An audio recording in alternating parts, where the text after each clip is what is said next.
Welcome back. I'm Alfred Lambront Weber, and I'm very happy to be with Magnus Olsson, who's the Executive Director of the European Coalition Against Covert Harassment, ucatch.org. Welcome, Magnus. Thank you, Alfred. Now, you quite recently, on the 16th of November 2013, were the subject of a second assassination attempt by remote suffocation, this one just after you had met with the World Organization Against Torture in Geneva. Could you tell us about that assassination attempt and how you survived? Yes, we had the meeting the 16th with the World Organization Against Torture, and the day after we had an interview, a radio interview, and that night when we arrived with the team, the EUCASH team, the coalition, I suddenly couldn't breathe at all. The autonomic function was disabled, so I just stopped breathing, and the team, the coalition was performing a CPR on me until the ambulance arrived, and that was around 30 minutes. And I did not breathe anything at all by myself. They did the CPR, and when the ambulance arrived, they took me to a hospital in France, and I was there for one night. And when I woke up, because I became unconscious while this happened in an early stage. So I do not have any memory from what happened after that. Yes, and when the attack first happened, were you alone? Were you sitting with people, or what? Yeah, we were the whole team, the EUCASH team. So we were four people, and my mother was there too. And she is very. She knows a lot about medicine. She's a nurse, so she could start the CPR immediately. Now you suffered another assassination attempt by remote suffocation on October 29th. What do you think is the mechanism of this? How are these done? By what mechanism? Well, when you have an online brain, but when you are connected to the supercomputer, they can, by pinpointing overstimuli, evoke different potentials, and whatever they do wish. For example,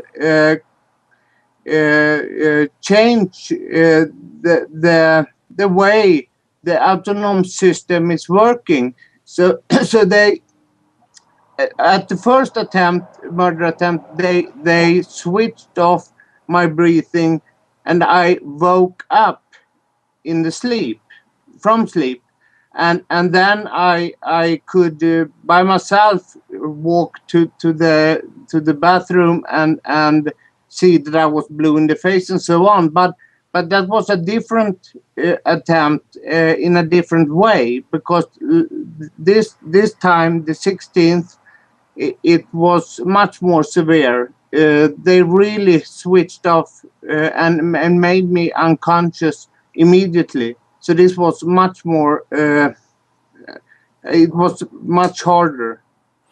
And when the supercomputer, when you have the online function, both it's a two-way communication, and when you have the ability to, even by the overstimuli, to evoke these different kind of happenings. For example, the remote suffocation thing. There is a lot of victims, a lot of TIs that have been experiencing this that I didn't know before. But when this happened to me, and we went out with the last interview, Alfred, there was a lot of people writing to me and telling that they had experienced just the same. Yeah, there was an American activist who, in fact, was assassinated, was murdered about a year ago in September of 2012 with a remote heart attack. Is that correct? That's correct. His name was Sean Steen, and this is a very sad fact. But he went to Sweden. He lived in Chicago, and he came to Sweden to visit me and leave a testimony at YTV, Henning Witte's television, online television.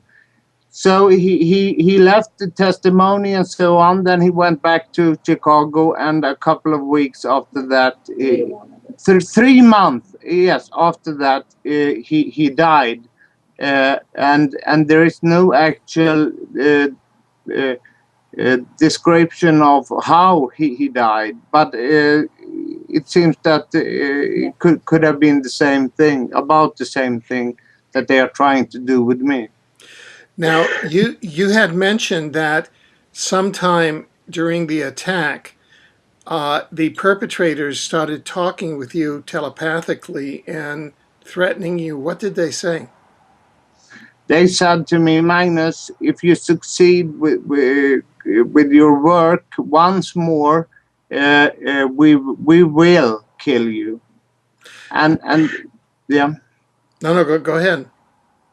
Yeah, but this is something that they have used in the communication, and then they used to mock execute me in the first 3 years. They tried to scare me really bad. So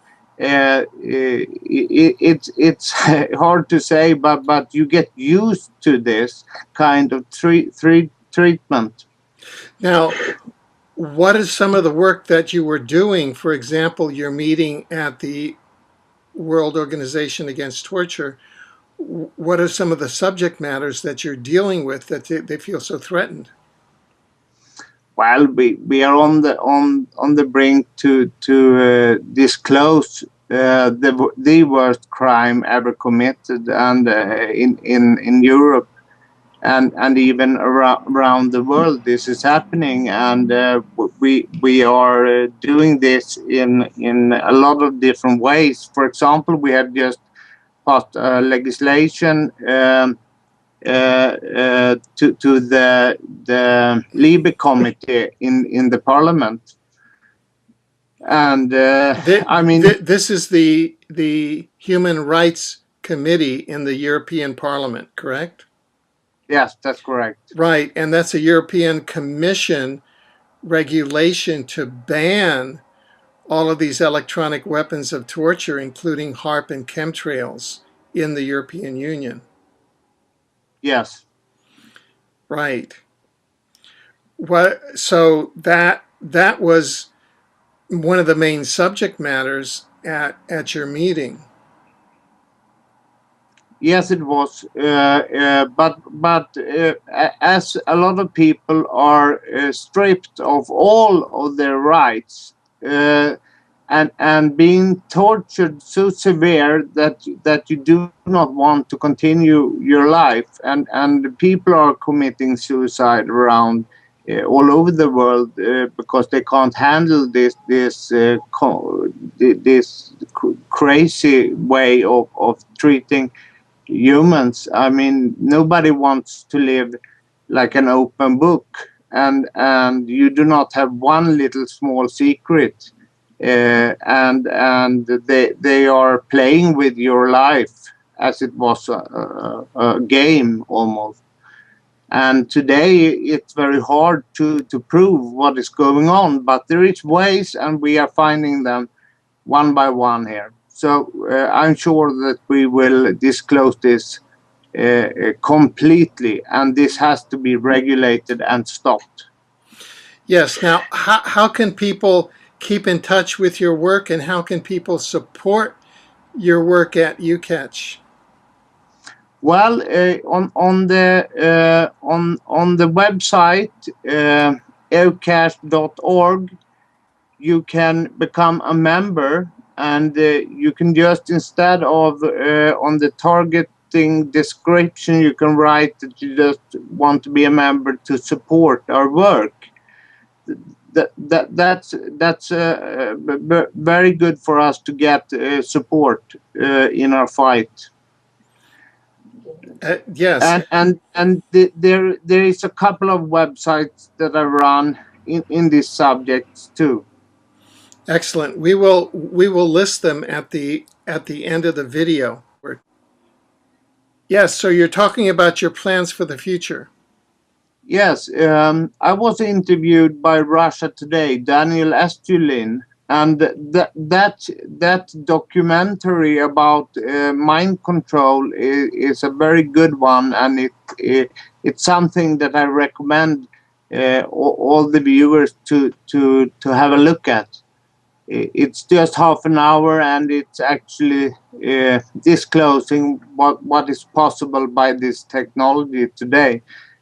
What we are carrying out right now in the Parliament and the Commission and so on is a kind of work together with the support of Russia Today as one of the supporters.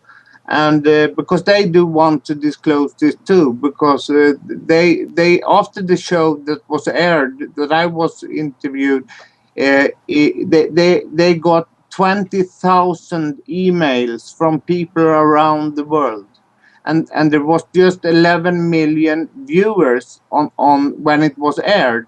So we will continue with our cooperation.